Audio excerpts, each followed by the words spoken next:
Welcome to ForceCenter Vertical Live. That's what we do every Monday morning.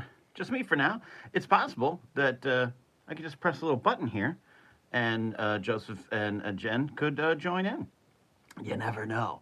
But Joseph is still back home, at least home in Minnesota, where he has finished production on his film Dead Media, but now it goes to post production. He'll be back, though.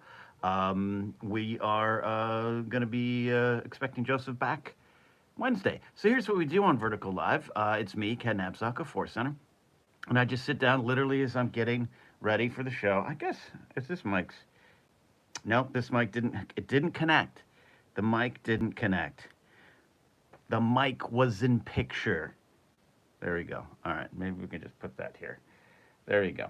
This truly is me getting ready for Force Center. Yeah, so I think you can hear me okay. And then I guess I should angle this so I can actually read the comments.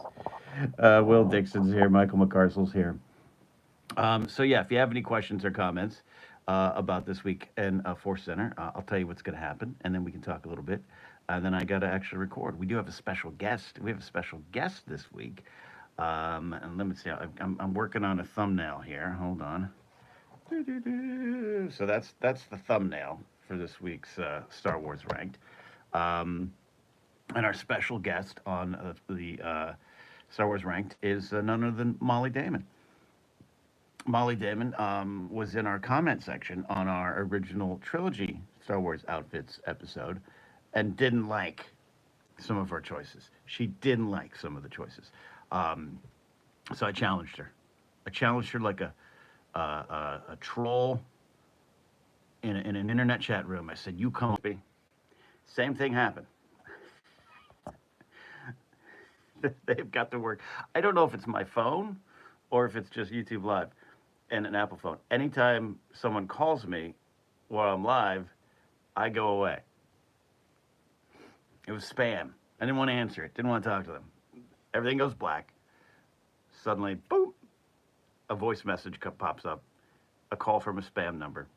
But I'm here. I'm here. So, anyways, as I said, Molly Damon will join Jen and I for Star Wars Ranked.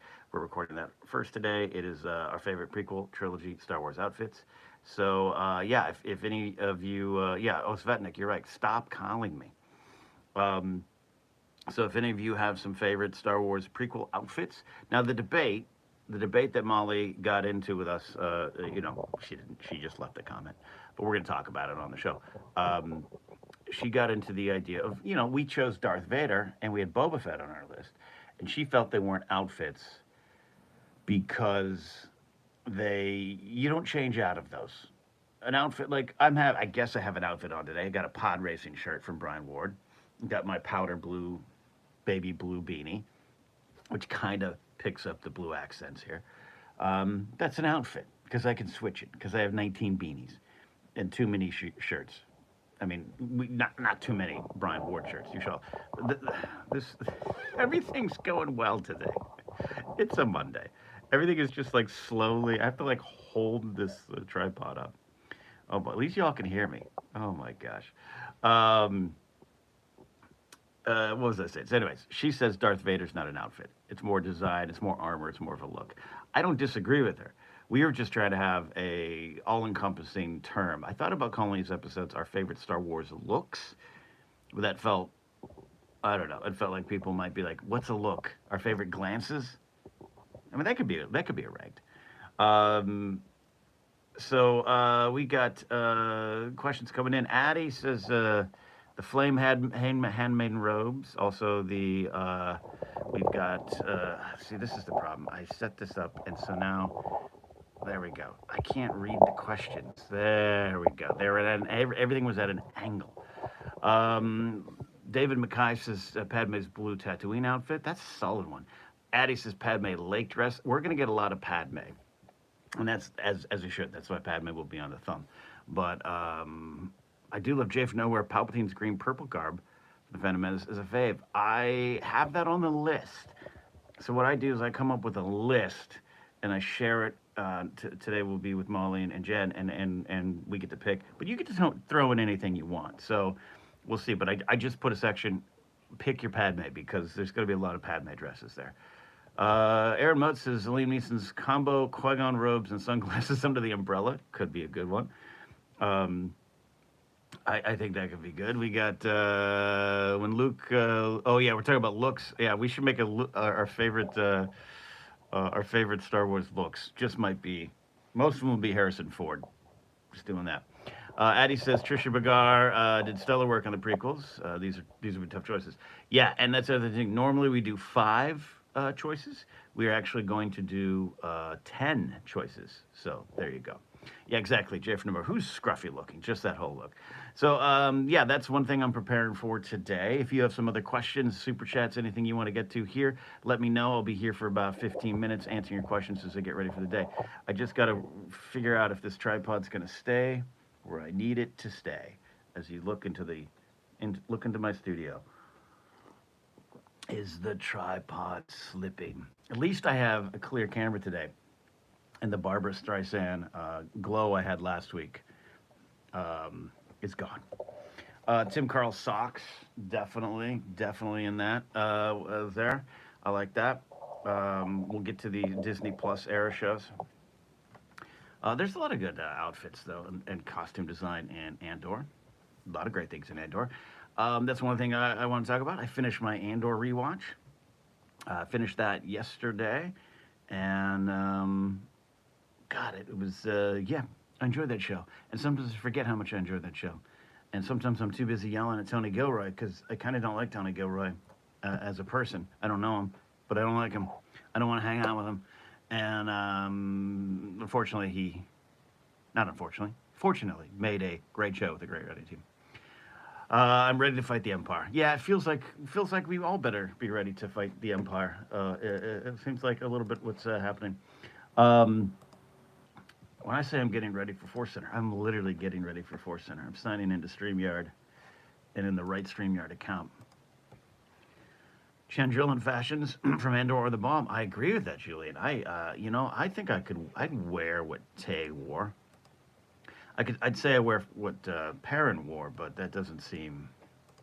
I don't want to be on Perrin's side. All these politics people are so boring, boring. We will have Star Wars news out first. That is going to be a kind of a quicker Star Wars news episode because there's not a ton of things going on, but we will be talking about. We will get we're going to talk about the possibility of Skeleton Crew season 2 because of course it's a possibility. We're going to talk about the update on the Mangold film, small tiny update, and the news that Ahsoka 2 will be shooting in London. Ahsoka 2 will be shooting in London, which I think is good for the show, bad for business in LA. It's not good. It's not good. It's not just about Lucasfilm, of course, but it's about the state of the industry. Um, it's a bad sign that they're moving all production to London, unless you live in London and you want to get work on the crew there. David McKay says Star Wars news. Star Wars news. Will Lucasfilm drop once you finish your recording your news podcast? Yeah, the curse remains pretty strong, but it hasn't hit. It hasn't hit as bad recently, but we'll see. Maybe an Andor trailer will drop the moment we're finished recording. Colin Sanders got any planned discussion about Filoni being the only Ahsoka season 2 writer? Nah, we'll see what he comes up with. I don't mind that in theory. I don't mind the auteur approach for some shows. It works for me with him a bit. He gets it. He gets the characters. I have a problem with some of Dave's script writing and his script writing abilities, like actual scene construction and dialogue and that kind of stuff. I think he has used successfully those around him, not used like manipulated, but he's had a team around him. Henry Gilroy comes to mind, Simon Kinberg, Rebels, a lot of other great writers during those days, story editors and whatnot, and I think that has helped. And I think I personally felt that absence. That was for me personally. I know a lot of people love Ahsoka, but I felt that absence on Ahsoka. But I wouldn't. The calls for, and I'm not saying Colin's calling for this, but the calls for writer rooms and everything like that, that's sometimes it's just not how it works, and I'm okay with it. Favreau having his ideas and having a smaller team around him is okay for me. And same with Filoni on Ahsoka season 2. Just maybe you have someone do a dialogue pass. That's all I'll say. That's all I'll say. Ben Wellington says, I'm fine with moving to London to work for Lucasfilm. There. Kind of dream you have. Yeah. That'd be good. Tim says, would you like to make a scene by scene of some of Bad Batch scenes? Truly think it would elevate some people's perceptions. Yeah, I would love to do that. I would absolutely love to do that. The ForceCenter scene by scene series had to kind of go on ice a little bit because it just was taking a lot out of us during our record week. But you know, the Star Wars ranked energy it's easier to just bottle up real quick, and the scene by scene stuff can take a while. And since this is a behind the scenes live stream, I'm just pulling back the curtain on why some of the stuff kind of went away at times. Other things start happening in our lives, so you can't do a 4-hour note session on Dexter's Diner all the time. But the Bad Batch stuff, I think, deserves that. So I think we'd love to kind of take a look at that some of that stuff. Might just be on those Crosshair episodes. Maybe we'll just do that. Just do Crosshair. Colin Sandberg says, I'm okay with Dave being the only one, but I agree with other passes. Polish doesn't hurt. Yeah, and again, I don't know if it would be that, but that was just the one thing I felt that was meant. I'm expecting it to be over here in Reading, outside of London. They opened an 18-stage studio complex, the Scheinfeld Studios, this year, with Disney being one of their own main clients. That, Annie, you got the scoop. You got the scoop. Let's all move over there, get some work. Dave did study the feat of renowned dialogue writer. Yeah. Big City 2000, which makes me think of Sim City 2000. Ken will be playing a Bunky Dunko on your radio show. Yeah, I might. Actually, it's funny. I do have Major Tom lined up for my pop rock and radio show. I'm looking at a blank list right now. Is it on this week's show? No, I do. So I do have Peter Schilling's version. But should I just break out the Huttese version and then just act like that's what it is? Just don't mention it. Maybe. News recording today. Ranked recording released Friday. But on Wednesday, the report returns, the skeleton report returns, and that's where we're anticipating Joseph to make his return to the show. He had not even seen, if I read his emails correctly, he had not even seen Skeleton Crew yet as of like this weekend, because he wrapped the film last week, and then was tearing down sets and doing all this work on it, and he's still out there. So I know he'll be ready. He'll have watched the show and be good to go. But looking forward to him coming back. Svetnik says, do you know anything about how they come up with words for Huttese? Where does it come from? Janini from Taney's here. Me Wanawanga. I don't know where they come. It'd be fascinating to learn. I interviewed. Oh God, what was his name? His first name was David. His first name was David. Oh my gosh, David J. Peterson, I think his name was. I'll look that up. This is what we're doing. We're behind it. He was the guy who created a lot of the languages for. Yes. Oh my gosh, I pulled it out of my memory banks. David J. Peterson is a linguist. He did all the languages and stuff for Game of Thrones, and we actually interviewed him when I was over at Screen Junkies. Fascinating guy, and just fascinating how they put that all together. So, the Dothraki and the Valyrian languages and stuff were kind of his creations. And I don't have that brain power, but I'm fascinated to hear people do. So to have them pull the Huttese for that song, translate it, and make it work, it works. We're all singing along. That lyric video was great. So, Ian Smith, the sound designer Ben Burt, stated that he based Huttese on Qt. I can't. All the font is against my white shirt and everything. Nothing standing out. Indigenous language spoken by the people primarily living in the Andes and highlands of South America. Got it.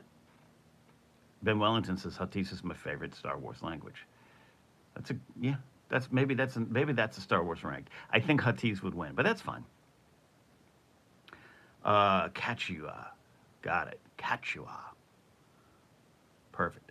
So yeah, there you go. David J. Peterson, Ben Burt, of course, doing a lot of it there with the Star Wars world. Maybe we need a Jedi beat on that. We'll get Jen going. The languages of Star Wars. Yeah, so looking forward to Skeleton Crew season two. Excuse me, episodes three. I got season two on my brain because we talk about the John Watts statement. Ewokies forever, says Tim. For years, I thought Jawas were talking about mushrooms. Porcini. That could be it. That could be it. Ben says I may or may not have a story about Rada in my head canon. Where is Rada? Where is Rada? Is he all right? We need more Rada stories. I do think the one person who would get a Rada story going would be Dave Filoni. That's one of the things I do love very much about Dave is Dave has a handle on all those little stories that we want to hear. Zilla Beast, you want it back? We're going to bring it back. Yes, it was Jennifer Corbett, Brad Rao, and the Bad Batch team, but Dave is like, we got to answer the Zilla Beast problem. We've got to answer the Zilla Beast questions. But I think Dave would bring. Maybe that would be Tales of Rada. Maybe Tales of Jedi, Tales of the Empire becomes Tales of Rada. I think that would be spectacular. I think you got to know. You know, he his father's dead, and he's got to inherit that empire. And Bib Fortuna takes it, and then Boba Fett takes it. I think Book of Boba Fett season two would have been Rada's revenge. That's I think what we needed. That's what we needed. M.A. finishes. Speaking of behind the scenes, I love those Rinsler books on the making of Star Wars movies. Doing a show on these books would be great. Yeah, I actually don't have those ones. What's funny is those books were always in the lobby at Collider. I used to poke through them there. They just were sitting there on a table covered with books that we would get for free. But I never looked through them. But I've never owned them, but I looked through them, and I want those. I'd love to do a review on them, do a little review on them. The Paul S. Duncan books are great. I have those ones. I look through those every now and then, especially when I'm like feeling like I haven't connected with Star Wars in a while. It's just something I watch and kind of go talk about on the podcast. I'll pull those Paul S. Duncan books out and just read George quotes and read the quotes of people who made the series, and it just I don't know, re-inspires my Star Wars love. They never did do a book about the sequels. Yeah, I don't think you're going to get those behind the scenes books on the prequels officially, at least not yet. I think George was always pretty honest in those books, the Rinsler books and the Duncan books. But even like Empire of Dreams, which is a great doc that we've all seen, and if you haven't seen, you should totally see it. I've watched Empire of Dreams all the time, just sometimes when I need some relaxation content in the back. But that's still done. That's produced by Lucasfilm, produced by George. And George was pretty honest in those, I thought. But the Light and Magic stuff is a little bit more of a, and I was surprised they were as honest as they were in Light and Magic. That's a little more honest look at things, the Dykstra problems and everything like that. That's one thing.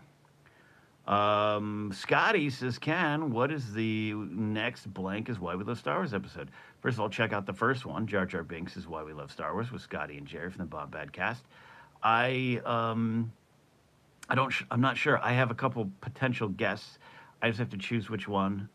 I have to see, kind of have to see what my work schedule is in my other life for the next couple weeks in the holidays. There's might be a couple changes happening, so I don't want to book something and then have to reschedule it. But yeah, I've got a couple ideas, got a couple people I've talked to, so we could see. We'll see. But Scotty, your episode doing very well received. So check it out if you haven't already on our channel. Almost done here. So if you have any final questions here in the last couple seconds, this is what I love doing every Monday, just hanging out with you all here, giving a little behind the scenes look. We're about 10 minutes away from recording Star Wars Ranked with Jen and special guest Molly David. Tim says, "Why we love Star Wars show is wonderful. Thank you for the Jar Jar episode." You're welcome. Thanks to Jerry and Scotty. The Exegor says, "Why we love Star Wars." I think that could work. Igor the Mad says, "I'm waiting to sub for pitch and be the 420th member." No, that's great. I think we're about 4 away as of this morning. So keep checking, Igor. That'd be wonderful. Giovanni says, "Good afternoon." Yeah, the director and the Jedi top 10 doc for me. Yeah, that's a great doc too, and they're pretty honest in that. They're pretty honest in that with that kind of stuff.